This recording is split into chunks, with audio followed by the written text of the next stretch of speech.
번째 시간입니다.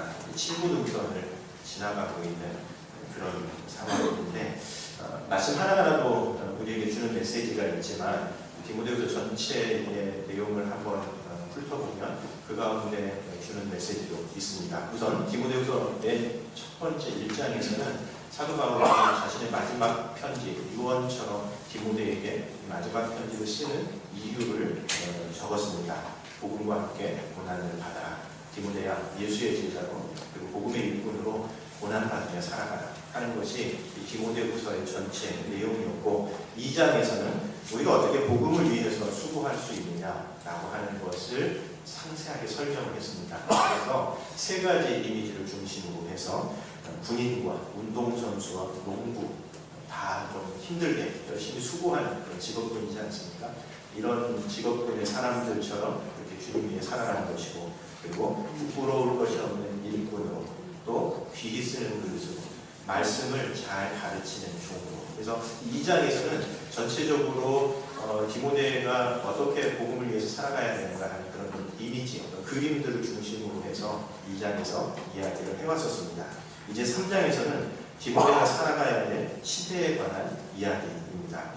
3장 1절에 보면 사도 바울은 디모데가 살아갈 시대에 대해서 말세에 고통하는 때다, 그렇게 이야기를 하고 있습니다. 사도 바울도 참 주님 위해서 힘겹게 고난받으면서 살아왔지만 이제 디모데가 살아갈 그 시대는 더 힘들고 고통스러운 시대, 사람들이 굉장히 사나운 시대다라고 그렇게 이야기를 하고 있습니다.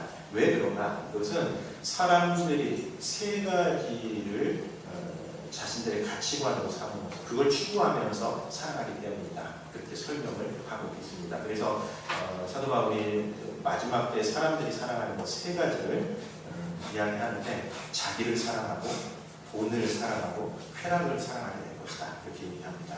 근데 이 말씀들을 읽어보면 그냥 디모데 시대의 이야기, 지금부터 2000년 전의 이야기가 아니라 사실 모든 우리 시대에 대한 이야기다 하는 것을 공감할 수 있습니다. 여러분, 사실 오늘 우리 시대야말로 진짜 자기 사랑으로는 둘에가는 서로 그런 시대죠.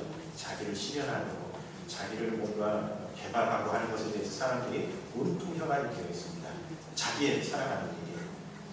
그리고 돈을 사랑하는 거 말할 것도 없지 않습니까? 우리가 결국은 살아가는 모든 이유는, 특별히 자본주의 사회에서는 모든 사람의 가치, 모든 일의 가치는 전부 다 돈으로 환산되지 않습니까? 그러다 보니까 더 많은 돈을 가져 소유하고 이래야 우리의 인생의 어떤 가치가 드러나는 것처럼 착각하기 쉽고, 그래야 행복하기 쉽다고 사람들이 생각하고 있는 거로 돈을 버는데 돈을 자신의 가치로 삼고 살아가는 그런 시대가 되었고, 또 쾌락을 위해서라면 어떤 것이라도 희생할 수 있는, 그래서 자기의 쾌락을 위해서라면 상대방이 인격으로 무너뜨리든 뭐하든 상관없이 그걸 추구해가는 그런 어떤 시대다 보니까 모두 다 이런 분위기 속에서 살아가는 시대라고 한다면 그 시대가 이게 만만치 않은 시대일 겁니다.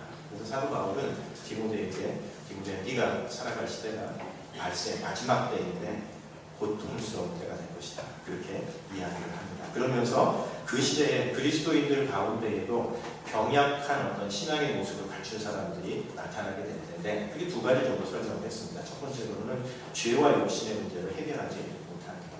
여러분, 사실 우리가 신앙인이라고 하는 사람들은 우리 안에 있는 이 죄와 특별히 우리 안에 있는 욕망의 문제에 대해서 굉장히 예민하게 반응해야 되는 사람들입니다. 왜냐하면 이 죄와 욕망이라고 하는 것이 하나님의 말씀마저도 완전히 거꾸로 사용할 수 있는 그런 어떤 잘못된 모습이 우리 안에 숨어 있기 때문에 그렇습니다. 그런데 이 병약한 그리스도인들은 그렇게 하지 못한다는 겁니다. 늘 신앙생활하고 말씀을 배운다고 하지만 아무런 진보도 이루지 못하고 참 진리에 이르지 못하게 되는 것이 병약한 신앙인들이었고, 두 번째로는 고난을 피하려고 하는 것도 이 마지막 때에 나타나는 병약한 그리스도인의 모습이다, 그렇게 이야기를 했습니다. 워낙 좀 힘든 시대다 보니까 나가 좀 편하게 살아야지, 신앙생활이라도 좀 편해야지, 이렇게 생각을 하면서 정말 신앙적으로 영적으로 바른 길에서 많은 사람들이 벗어나게 될 것이다, 그렇게 얘기를 합니다. 그런 어떤 현상에 대해서 사도 바울은 딱 한마디로 얘기합니다. 12절에 무릇 그리스도 예수 안에서 경건하게 살고자 하는 자는 박해를 받으리라. 주님 위해서 뭔가 의미 있는 일을 하려고 할 텐데 내가 주님의 제자로 살아가겠다고 다짐하는 그 순간 우리의 삶에는 어려움이 생길 수밖에 없다는 겁니다. 시대 분위기가 그렇기 때문에. 그런 점에서 어설프게 고난을 피하려고 해서는 안 된다. 어차피 피할 수 없는 고난이라면 그래, 이 어려움 한번 맞닥뜨려서 해보자. 이런 어떤 자세를 가져야 되지, 나 살기도 힘든데 신앙생활을 좀 편하게 해보자. 이렇게 생각해서는 도무지 주님을 위해서 제대로 살아갈 수 없다. 그런 이야기입니다. 피할 수 없으면 좀 즐길 줄 아는 것. 그래서 어차피 받아야 될 고난이라고 하면 그 고난은 그래, 이제 한번 고생을 한번 해보자. 이렇게 생각을 하면 오히려 그것이 우리의 삶에 굉장히 많은 깨달음을 가져다 주는 그런 경우들이 있습니다. 제가 지난주에 인천공항 이야기를 좀 했지만 진짜 그 새벽 6시에 가서 오후 3시까지 공항을 여기저기 돌아다니면서 진짜 생고생을 엄청나게 많이 했어요. 그리고서도 결국 부기장을 만나지 못했어요. 근데 그 시간을 지나면서 오늘 내가 고생하는 날이구나 이렇게 생각을 하면서 여기저기 돌아다니면서 이제 제가 공항에 대해서 사실 많이 알았습니다. 그래서 제가 느꼈었던 게 뭐냐면 그때 이렇게 깨달았었던 제게 가장 큰 교훈은 어떤 거냐면 인천공항이 내가 가지고 있는 지도하고 다르구나라고 하면서 제가 느꼈습니다. 왜냐하면 제 생각에 부기장을 만나려고 하면 공항에 가서 어디로 가야 된다라고 제 나름대로의 지도가 있었거든요. 근데 이 지도가 먹히지 않는구나 하는 것을 제가 그때 느낀 겁니다. 그래서 이제 이게 느껴지는 순간 오늘 고생을 해야 된다구나 이렇게 생각을 하면서 제 나름대로 한 5-6시간을 돌아다니면서 이것저것 많이 생각을 해보면서 세상이 굉장히 많이 다르구나. 내가 가지고 있는 이 지도라고 하는 것이 실제 세상 현장하고 굉장히 많이 다른데 자칫 잘못하면 내가 갖고 있는 지도 가지고 왜 내 지도대로 안 만들어져? 세상이 왜 내 지도대로 안 만들어져? 그래서 혀를 기분 나쁘게 하자 누구도 거들떠보지도 않더라고요. 그래서 그 기간을 보내면서 사실은 제가 한 근 2-3년 안에 있었던 경험 가운데 굉장히 제가 오래 남아있는 경험입니다. 일단 한번 고생해보자 이렇게 생각을 하니까 그 이외에 얻어지는 수확이 꽤 많이 있더라고요. 그런 점에서 우리가 마지막 때에 주님의 제자로 살아가려고 할 때에 어설프게 고난을 피해야겠다 이런 생각하지 말라는 겁니다. 더불어서 함께 고난을 받는 그리스도의 공동체, 제자 공동체 삶을 살아가라는 것이 디모데후서의 메시지입니다. 그래서 디모데후서가 복음과 함께 고난을 받으라지만 더 정확하게 얘기하면 복음을 위해서 함께 고난을 받자라고 하는 이야기라고 하지 않습니다. 우리 힘든 일을 혼자 하면 되게 힘듭니다. 고생스럽습니다. 그러나 그 힘든 일이라도 함께 같이 해나가면 그 가운데 기쁨이 있지 않습니까? 우리 지난주 사전 작업하러 가셨던 분들 사실 쉬운 일은 아니었습니다. 정말 여러 가지로 힘든 작업도 많았을 텐데 한 10-15번 다녀오시고 나서는 자기들끼리 얼마나 기쁘고 얼마나 좋아하는지 몰라요. 그런 점에서 우리가 힘든 시대를 살아가고 어차피 고난을 피할 수 없지만 그러나 그 고난을 우리가 함께 겪어간다. 성경에서는 그래서 공동체가 함께 겪는 그 고난을 고난의 코이노니아라고 그렇게 이야기를 합니다. 그 말은 무슨 뜻이냐면 성도들이 교제할 수 있는 가장 좋은 길이 고난의 교제를 하는 거라는 겁니다. 어려운 일을 함께 해나갈 때 그것을 통해서 성도들 사이에 탄탄한 유대감이 생겨나고 튼튼한 공동체가 세워진다는 겁니다. 여러분, 영적으로 건강한 공동체가 어떻게 세워질까요? 카페 가가지고 이렇게 분위기 좋게 앉아서 커피 마시면서 아름다운 이야기를 하면서 그 공동체가 세워질까요? 물론 그것도 교제를 하는데 중요한 요소가 되지만 진짜 탄탄한 공동체는 힘든 일을 같이 합니다. 힘든 일 가운데에서 서로 깊은 유대감이 형성된다는 겁니다. 그래서 성경에서는 고난의 코이노니아, 기독교 공동체는 고난의 코이노니아를 하는 공동체다라는 그런 의미입니다. 그런 점에서 노기수가 우리에게 굉장히 의미가 있습니다. 이거는 우리 자신을 위한 영적인 훈련의 장입니다. 물론 이틀 우리가 고생한다고 해서 나중에 천국 가서 우리가 주님 앞에 제가 2018년도 노기수 이틀 고생했습니다. 이거 내놓을 만한 것은 아니겠죠. 그러나 적어도 우리 마음속에 이 기간 동안 내가 주님을 위해서 수고하고 애쓰겠다라고 하는 것은 우리가 마지막 때를 살아가면서 주님의 제자로서 고난받는 삶을 살겠다는 아주 구체적인 실천이 되는 겁니다. 그럼 이런 것도 하지 않고서 도대체 우리가 어디에서 주님을 위해서 고난받는다는 겁니다. 뿐만 아니라 그 함께 노기수 현장에서 우리가 같이 고난받을 때 그 어려움들을 함께 해나갈 때 그 고난을 통해서 형제교회 그 공동체가 든든히 세워지게 되는 계기가 된다. 그 어떤 교제의 자리보다 가장 든든한 공동체가 세워지는 자리가 된다. 그런 의미입니다.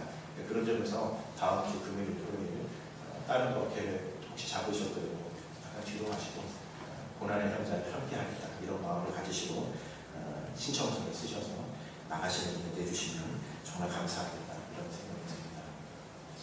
분위기가 썰어가는 분위기가 공감이 안 되시는 모양인데 하여튼 뭐 다 오시지는 않아도 개인적인 일정에 따라서 다 오시지는 않아도 되나 우리 함께 그 자리에서 깊은 성도 간의 코이노니아를 나누는 그런 시간이 되었으면 좋겠습니다. 이제 우리가 읽은 본문에서 사도 바울은 그런 어떤 세상의 분위기가 점점 더 심화될 것이다. 그렇게 이야기를 합니다. 13절 말씀. 악한 사람들과 속이는 자들은 더욱 악하여져서 속이기도 하고 속기도 하나니. 그러니까 사람들이 점점 어떤 악한 길로 사람들을 유혹해가고 그 속이는 자들이라고 하는 것이 유혹자라는 그런 의미를 갖습니다. 그러니까 사람들이 어떤 악한 삶의 모습들을 가지고 그것으로 다른 사람들을 점점 유혹한다는 겁니다. 그러면서 점점 심각한 악으로 치닫게 되고 그리고 서로 속이는 자기 기만한 사람들을 살아가게 될 것이다. 그게 마지막 때에 점점 심화될 것이다 라는 그런 이야기를 하고 있습니다. 이게 아닌 게 아니라 요즘의 특징 가운데 하나는 이 선과 악의 기준이 모호해졌고 굉장히 모호해졌습니다. 그리고 옛날 어르신들이나 저희 세대만 해도 그건 사람이 그래서는 안 되는 일이지 이런 어떤 이야기들이 사람들에게 통했습니다. 요즘에 그 얘기가 더 이상 먹히지 않습니다.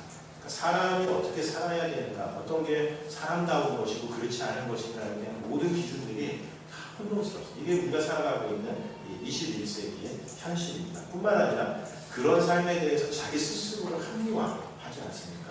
그래서 그런 일을 저지른 사람들에게 분명히 그 사회 전체가 그건 안 되는 일이라고 얘기하는데도 그것이 자기가 왜 잘못을 저질렀는지에 대해서 전혀 알지 못하는 이런 어떤 현상들을 우리가 살아가고 있는 시대 속에서 겪고 있는 것을 볼 때에 그런 점에서 사람들이 점점 이런 어떤 삶의 방식들이 수정되거나 교정되지 않고 점점 심화되는 것이고 그리고 그 가운데에서 자기 스스로도 기만하는 그래서 어떻게 살아가든 상관없다라고 하는 그런 방식의 삶이 마지막 때에 드러나게 된 그런 모습이라는 겁니다. 그러나 디모데는 그렇게 살아서는 안 된다라고 하는 것이 이 디모데후서에서 사도 바울이 하는 이야기입니다. 14절 한번 같이 읽어보도록 하겠습니다. 14절 같이 읽습니다. 그러나 너는 배우고 확신한 일에 거하라. 너는 내가 누구에게서 배운 것을 알며. 여기 디모데후서 3장에서 아주 중요하게 등장하는 단어가 그러나 너는 수대라고 하는 단어입니다. 10절에도 한번 사용이 되었는데 10절에서도 우리말 번역에서는 제대로 잘 드러나지 않았습니다. 그리고 14절에서도 그러나 너는 배우고 확신한 일에 거하라 라고 하면서 마지막 때에 사람들이 그런 삶을 살아갈 것이다. 점점 가혹해지고 점점 거세지고 점점 사나워질 것이다.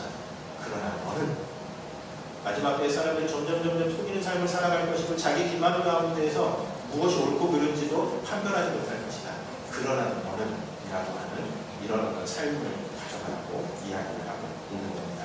마치 10절의 내용은 그 이전에 마지막 때에 보여주는 그 사람들의 모습과 사도 바울의 삶이 어땠는지를 계속하는 그런 내용입니다. 그리고 그것을 디모데가 너무나 잘 알고 있다는 내용의 뜻이고 그리고 14절에서는 13절에 그런 어떤 세상에 점점 악해지는 모습과는 다르게 디모데가 주님을 위해서 어떤 삶을 살아가는가 하는 것을 보존하는 거예요. 그래서 디모데후서 3장의 내용을 그러나 너는이라고 하는 말로 요약하는 것이 없습니다. 마지막 때 살기 힘든 것이다. 마지막 때 고통스러울 것이다. 마지막 때 선과 악의 경계선이 사라질 것이다. 그러나 너는 그렇게 살지 마라. 그러나 너는 복음을 위해 고난을 받는 삶을 살아라 하는 것이 디모데후서 3장에서 우리에게 전해주는 메시지입니다. 특별히 사람들이 그렇게 모든 것들이 다 모호해진 삶 가운데 살아가는 그 모습 가운데에서 사도 바울은 디모데에게 배우고 확신한 일에 거해야 된다 그렇게 이야기를 합니다. 합니다. 그러니까 세상의 여러 가지 흐름과 유행에 따라서 이리저리 그냥 흔들리는 삶을 살지 말고 네가 배운 대로 그리고 네가 확신하게 가르침을 받은 그대로 삶의 중심을 딱 잡고 그 삶의 방식대로 살아가야 한다라고 하는 그런 이야기입니다. 여기 배우고 확신한 일이라고 하는 것은 디모데가 받았었던 복음의 내용, 예수 그리스도로 말미암은 구원의 진리와 그리고 초대교회 성도들이 그 진리대로 어떻게 살아갈 수 있는가 하는 것에 대한 가르침을 다 포괄하는 그런 말입니다. 여러분 오늘날과 초대교회 성도들의 삶은 여러 가지로 좀 달라지죠. 오늘날에는 교회 와서 한 6개월 정도 되면 이제 세례를 좀 받아보시겠습니까? 이렇게 얘기하지만 초대교회 성도들의 삶은 그렇지 않았습니다. 주가 그리스도시다라고 하는 그리스도가 주시다라고 하는 그 신앙 고백은 그 신앙 고백에 따른 분명한 삶의 방식이 있었고 그리고 내가 그리스도인이라고 하는 그 이야기는 그 삶의 방식대로 살아간다라는 고백이었었고 배우고 확신한 이것은 초대교회 성도들에게 오늘 우리가 생각하는 것보다 훨씬 더 많은 것들을 갖고 있는 그런 이야기입니다. 그래서 사람들이 그냥 어떤 그런 기준과 원칙 없이 그냥 세상의 흐름에 따라서 살아가는 것과는 달리 그러나 너는 디모데야 그러나 너는 배우고 확신할 때 거해야 된다라는 이야기입니다. 그런데 그 디모데가 알고 있는 배우고 확신한 일의 가장 중심적인 요체가 무엇이겠습니까? 이것은 성경입니다. 그래서 15절부터 17절까지 해서 디모데가 배우고 확신한 그 모든 일의 가장 핵심에 있는 성경에 관한 이야기를 하고 있습니다. 우리 15절부터 17절까지 같이 한번 읽어보도록 하겠습니다. 또 어려서부터 성경을 알았으니 성경은 능히 너로 하여금 그리스도 예수 안에 있는 믿음으로 말미암아 구원에 이르는 지혜가 있게 하느니라. 모든 성경은 하나님의 감동으로 된 것으로 교훈과 책망과 바르게 함과 의로 교육하기에 유익하니 이는 하나님의 사랑으로 온전하게 하며 모든 선한 일을 행할 능력을 갖추게 하려 합니다. 디모데가 알고 있는 배우고 확신한 일의 가장 중요한 그 성경 말씀을 디모데가 소중히 여기고 그 말씀대로 살아가는 삶을 계속 견지해 나가야 한다라는 그런 이야기입니다. 특별히 3장 마지막 부분에서 사도 바울이 성경의 이야기를 끄집어내는 데에는 중요한 의미가 있습니다. 어떤 의미가 있을까요? 마지막 때에 사람들이 여러 가지로 고통스러운 어떤 삶의 방식, 자기를 사랑하고 돈을 사랑하고 쾌락을 사랑하는 삶의 방식 속에서 점점 힘든 그런 삶을 살아갈 것이고 그 가운데 병약한 그리스도인의 모습을 보이는 사람들이 나타날 것이다. 그러나 너는 배우고 확신한 일에 거해야 되는데 우리가 그런 마지막 때에 하나님의 백성으로서 바르게 살아갈 수 있는 영적인 자원이 어디서부터 주어진다는 말씀이 있습니다. 성경으로 주어진다는 그 말씀. 우리가 어떻게 세상과는 다른 삶을 살아갈 수 있는가? 하나님의 말씀을 묵상하고 그 말씀 가운데서 어떻게 살아가기를 바라시는지 하나님의 뜻을 깨닫는 가운데 그 일이 이루어진다는 겁니다. 우리가 어떻게 주님의 제자로 고난받는 삶을 계속해서 견지해 갈 수 있느냐? 하나님의 말씀을 통해서 하나님과 교제하는 가운데 그 삶을 계속해서 이어갈 수 있다는 그런 이야기입니다. 그런 점에서 오늘 3장의 말씀은 우리가 마지막 때를 살아가고 있습니다. 말세를 살아가고 있습니다. 마지막 때에 어떻게 하나님의 백성으로 바르게 살아갈 수 있는가? 그 중요한 영적인 자원이 하나님의 말씀으로부터 주어진다라고 하는 것을 이야기해 줍니다. 여러분, 우리 기독교는 책의 종교이고 말씀의 종교입니다. 2000년 교회사에는 교회가 부흥의 때도 있었고 침체의 때도 있었습니다. 우리의 삶에도 부흥의 때가 있고 침체기가 있는 것 마찬가지로 교회사에도 그런 부침이 있었습니다. 그런데 2000년 교회사 속에서 교회가 침체를 벗어나서 하나님한테 영적으로 각성하는 시기마다 가장 그 핵심에 무엇이 있었냐면 하나님의 말씀을 새롭게 도전받는 그런 사건들이 그 가운데 있었습니다. 그것이 계기가 되어서 교회가 새로워지고 교회가 부흥의 시기를 겪게 됐었습니다. 그런 점에서 오늘 우리들의 삶 속에서도 마찬가지입니다. 우리의 삶 속에 이 말씀이 계속해서 역사하고 그래야 마지막 때에 나약한 그리스도인, 병약한 그리스도인으로 살아가지 않고 이 마지막 때에도 우리가 삶의 분명한 원칙을 갖고 주님의 제자로 살아갈 수 있다라고 하는 그런 이야기입니다. 우리 열왕기하 본문 지금 묵상해 가고 있는데 오늘 본문의 내용이 바로 요시야의 종교개혁에 관한 내용입니다. 여러분 그 열왕기하의 내용들을 잘 보면 그 가운데 좀 이렇게 힘주어서 강조하는 내용들이 있습니다. 다른 왕들에 대한 이야기는 열왕기니까 왕들의 결전인데 왕들의 이야기인데 다른 왕들의 이야기는 아무개 왕이 몇 년도에 즉위해서 몇 년 동안 통치하다가 죽었다. 근데 이 왕은 이런 점에서는 잘했고 저런 점에서는 못했다. 이게 이제 왕들에 대한 이야기입니다. 그런데 이 열왕기하에서 굉장히 중요하게 그런 방식으로 한 왕의 삶을 그냥 딱 정리해내지 않는 한두 사람이 있는데 그 가운데 바로 요시아입니다. 요시아의 종교 개혁이 그런 점에서 유대 구약 백성의 역사에서 유대 왕국의 역사에서 굉장히 중요한 의미를 가지고 있는 사건인데 이 사건이 어디서부터 출발을 했습니까? 성전을 수리하다가 그 가운데 발견된 율법책을 발견하는 것에서부터 요시아 왕의 종교 개혁이 시작이 됩니다. 그럼 어떻게 보면 되게 어이없는 일입니다. 왜냐하면 계속해서 하나님께서 율법의 말씀을 통해서 이스라엘 백성들에게 말씀하셨는데 그 말씀의 뜻은 모르겠습니다. 그동안 이스라엘 유다 백성들의 삶에 하나님의 말씀이 제대로 잘 들려지지 않고 심지어는 어디 있었는지조차 몰랐다는 얘기입니다. 그러니까 어느 날 성전을 수리하다 그 율법책을 보고 깜짝 놀란 겁니다. 하나님의 말씀이네. 이러면서 그것이 계기가 되어서 그 이후에 유다 역사는 새롭게 이렇게 결정적인 계기가 되고 그것이 유다 역사에서 굉장히 중요한 의미가 있었기 때문에 열왕기하에서 아주 길게 서술을 하고 있는 그런 이야기라는 겁니다. 하나님의 말씀을 발견하는 것, 그것이 한 개인과 한 공동체를 하나님 앞에서 바르게 세워가는 가장 결정적인 계기가 됩니다. 근데 저는 오늘날 우리들의 삶에도 그 유다 백성들의 삶과 별로 다르지 않다고 생각합니다. 여러분, 우리들도 일주일에 한 번 올 때마다 성경을 이렇게 가지고 와서 잠깐 펼쳐보면 책도 그냥 놓잖아요. 일주일 동안 먼지가 쌓여서 그 다음에 주일하고 이제 먼지 탁탁탁탁 털어가지고 성경 먼저 이렇게 읽는 것하고 성전을 발견하다가 성전을 수리하다가 성경을 발견한 것하고 뭐가 다를까 이런 생각들을 많이 합니다.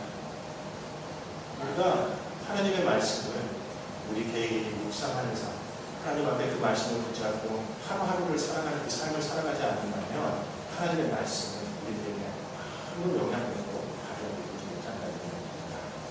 여러분, 제가 말씀을 묵상하는 그리고 말씀을 준비하는 가운데에 종교개혁, 개신교의 종교개혁의 특징을 성도들의 손에 성경을 돌려준 것이라고 이렇게 표현을 합니다.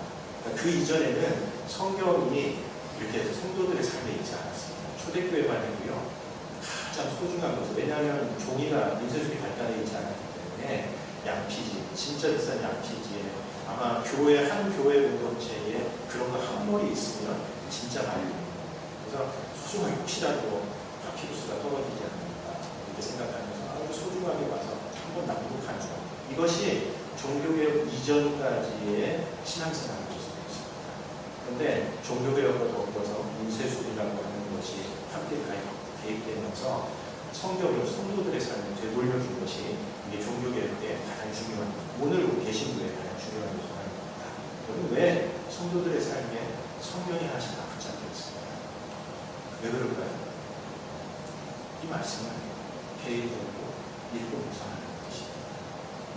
그냥 일주일 5일 모셔놨다가, 19일 모셔놨다가 주일에 올 때 먼지 훅 털고 와서 그냥 말씀하고 끝내라는 것이 아니라 하나님께서 말씀을 통해서 보여주신 삶의 세계를 묵상하는 삶을 살아가야 하는 그런 이야기. 그런 점에서 말씀 묵상은 굉장히 중요합니다. 여러분, 디모데가 성경이 중요한지 몰랐겠습니까? 충분히 알았습니다. 그런데도 불구하고 사도 바울이 3장 마지막 부분에서 마지막 고통의 때를 살아갈 수 있는 삶의 자원이 바로 그 말씀 속에서 하나님의 말씀을 묵상하는 가운데 이루어진다는 것을 재차 강조하고 있는 겁니다. 그래서 바울은 디모데에게 성경이 왜 중요한가 반복해서 거듭해서 깊게 설명을 하고 있습니다. 성경이 왜 중요합니까? 그것은 성경이 우리들이 하나님과 교제할 수 있는, 하나님의 말씀을 들을 수 있는 통로가 되기 때문에 그렇습니다. 거기 16절에 보면 모든 성경은 하나님의 감동으로 되어 있다라고 이렇게 설명을 하고 있습니다. 그러니까 성경이 분명 이 성경에는 인간 저자가 있습니다. 디모데후서 같은 경우는 사도 바울이 기록하는 것이고 베드로 전서는 베드로가 기록하는 것이고 하는 분명히 인간 저자가 있지만 그 가운데 하나님이 감동을 부여하셨다라고 이렇게 되어 있는데 여기 감동이라고 하는 이 표현을 더 정확하게 번역하면 하나님이 숨을 불어넣으셨다라고 하는 그런 의미를 갖고 있습니다. 그래서 이제 교회에서는 전통적으로 이 성령과 숨과 바람 이게 다 동일한 단어를 사용하거든요. 그래서 이 성령 하나님의 감동으로 되었다라고 하는 것을 이제 성경의 영감으로 이렇게 풀어 쓰는데 전통적으로는 그런데 한번 다시 생각을 해보면 하나님의 숨이 불어넣어져 있다라고 하는 이것도 성경이 갖고 있는 아주 중요한 특성을 우리에게 일러줍니다. 어떤 점에서 그러냐면 여러분 우리가 말을 할 수 있는 이유는 무엇 때문에 그렇죠? 숨을 쉬기. 만약에 우리에게 숨을 쉬지 못한다면 들숨과 날숨을 하지 못한다면 말을 할 수 없어요. 따라서 성경 안에 하나님이 숨을 불어넣으셨다는 그 이야기는 마치 우리가 숨에다가 우리의 말을 실어서 전달하는 것과 마찬가지로 하나님께서 성령을 통해서 하나님의 말씀을 들려주신다라고 하는 그런 의미를 가지고 있습니다. 그런 점에서 하나님의 성경을 통해서 하나님께서 우리에게 들려주신 그 말씀을 깊이 묵상하는 것이 중요하다. 우리 지지난주에 실은 좀 말씀 큐티하고 나면 저도 굉장히 놀래 있는 게 성도님들이 굉장히 많이 오셨어요. 반면에 거기 환경이 너무 열악해가지고 나는 한 100여 개 되니까 힘들더라고요. 에어컨은 제대로 성능을 발휘하지 못하고, 그러니까 에어컨의 문제가 아니라 사람이 너무 많으니까 온도가 떨어지지 않더라고요. 그래서 저도 그 안에 앉아있는데 머리가 막 아프고 집중도 잘 안 되고 그래가지고 목사만 아니면 저도 중간에 나오려고 했습니다. 지난번에 보니까 나오신 분들이 몇 분 계시는데 잘하셨습니다. 거기 있었을 때 너무 힘들었어요. 근데 결국은 우리가 그 말씀 묵상을 강조하는 이유는 거기서 무슨 성경에 관한 어떤 정보를 얻기 위해서가 아닙니다. 그 가운데서 하나님께서 그날 우리에게 들려주신 그 말씀을 우리가 담기 위해서 그렇습니다. 그것이 중요하다고 지금 사도 바울이 디모데에게 이야기를 하고 있는 겁니다. 아마 그 강의는 제가 생각할 때 우리들에게 어떤 출발점이 되는 강의인 것 같습니다. 말씀이 중요합니다. 이후에도 계속해서 다락방이든 아니면 다른 모임을 통해서든 우리가 어떻게 하면 조금 더 하나님의 말씀을 잘 들을 수 있을지 계속해서 자리도 마련하고 그럴 생각입니다. 아무튼 하나님께서 우리들에게 들려주신 이 성경을 매일매일 묵상하는 삶을 살아야 한다는 겁니다. 성경은 우리들에게 오늘 말씀을 보면 두 가지 유익을 주는 것으로 되어 있습니다. 첫 번째로는 구원에 이르는 지혜를 줍니다. 15절 말씀에 또 어려서부터 성경을 알았나니 성경은 능히 너로 하여금 그리스도 예수 안에 있는 믿음으로 말미암아 구원에 이르는 지혜가 있게 합니다. 성경은 우리에게 무엇을 주냐면 먼저는 어떻게 구원받을 수 있는지, 예수 그리스도를 믿음으로 말미암아 구원받는 거야. 지손이면 강천 아니야. 아니면 천대를 하면, 아니면 돈을 헌금을 많이 하면 그런 어떤 종교적인 열심으로 우리가 구원받는 거 아니라고 하는 것을 명확하게 성경을 통해서 알려준다는 겁니다. 예수 그리스도를 믿음으로 말미암은 구원이라고 하는 것을 깨닫게 해준다는 겁니다. 두 번째로 성경은 우리들에게 하나님의 백성으로서 점점 성숙한 사람이 되도록 해줍니다. 17절 말씀 한번 같이 읽어보도록 하겠습니다. 17절 같이 읽습니다. 이는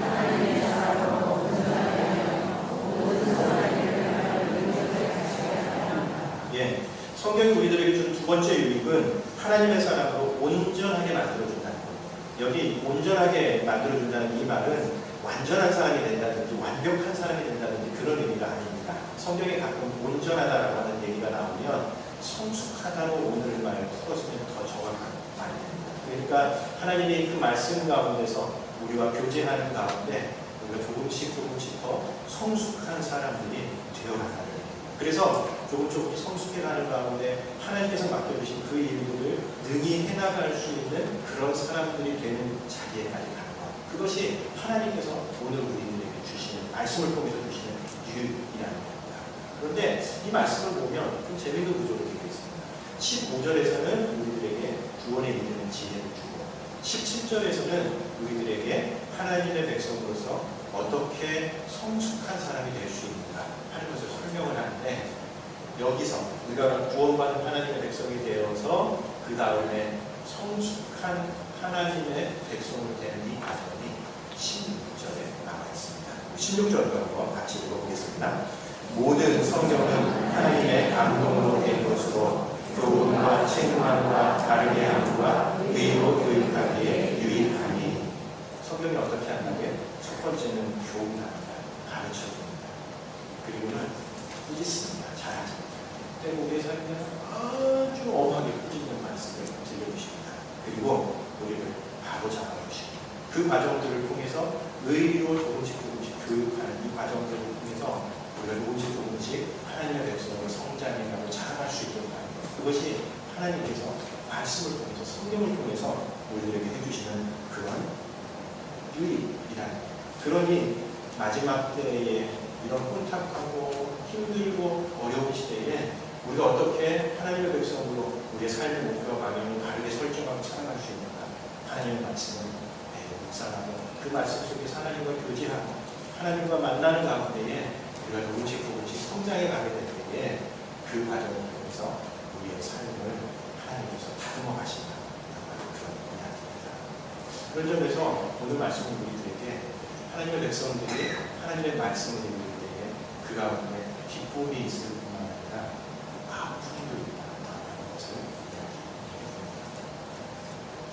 그 성경에 보면 예수님께서 왜 이런 일을 하시나 이렇게 좀 의아스러운 데가 있습니다. 예를 들면 요한복음 4장에 보면 수가성 여인 우물가에서 물 들고 있는 수가성 여인에게 가서 이 남편 괴로워 이렇게 그리고 그 상황을 알고 있는 사람으로서는 요즘 같으면 피해갔어요. 왜냐하면 나는 저한지 예수님께서 직격탄을 남편 때문에 이렇게 또 한 번은 혈병 걸린 여인의 이야기를 보면 혈병 걸린 여인이 예수님을 만져서 치유의 능력이 나갔다는 것을 예수님께서 감지하셨습니다. 그러면 됐죠. 누가 고침받았으면 됐잖아요. 근데 뒤돌아서서 누가 내 몸을 만지느냐 이러면서 사람들한테 이야기를 하고 끝까지 찾아냅니다. 그리고 앞으로 나오게 됩니다. 그리고 오늘 같은 댓글이 나옵니다. 예수 가련한 여인 무릎을 펴라. 칼칼 뒤집힐 겁니다. 그런데 일종의 아픔입니다. 그런데 왜 이 아픔의 과정을 겪게 하십니까? 이것이 사람을 온전하게 만들었습니다. 수가성 여인에게 있어서 남편의 문제 이것이 드러나지 않는 한 이 여인은 바른 신앙을 잘 잡을 수 없습니다. 이 혈루증 여인에게 있어서는 이 혈루증이 마침내 나았다라고 하는 것이 다른 사람들에게 확인이 되느냐 이 여인이 다른 사람들과 상상력이 만들어줄 수 있습니다. 왜냐하면 그 당시 사람들의 사고방식 속에서는 여성의 몸에서 피가 흐른다는 것을 부정한다는 뜻이 있고 계속해서 다른 사람들에게 손가락을 받을 수가 없는 상황이었습니다. 설사 나았다 하더라도 그것을 누구도 확인해주지 않아요. 따라서 예수님께서는 누구도 그 여인이 나를 취할 것을 말하지만 그 여인의 아픈 부분을 찌르시고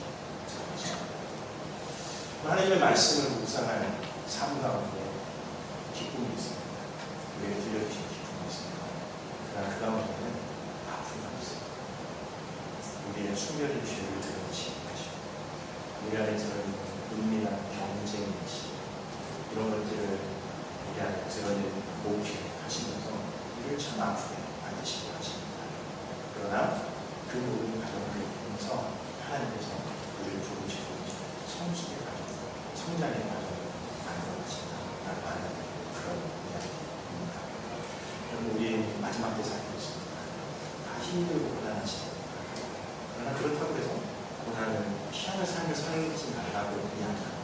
우리가 어떻게 하나님의 백성으로 당당하게 고난에 맞서서 그 어려움을 이겨낼 수 있는 삶을 살아갈 수 있습니다. 사도 바울은 우리가 성경을 통해서 하나님의 말씀 속에서 우리를 다가오시는 그 하나님을 만나는 가운데 마지막 때는 건강하게 살아갈 수 있다고 이야기해 주십니다.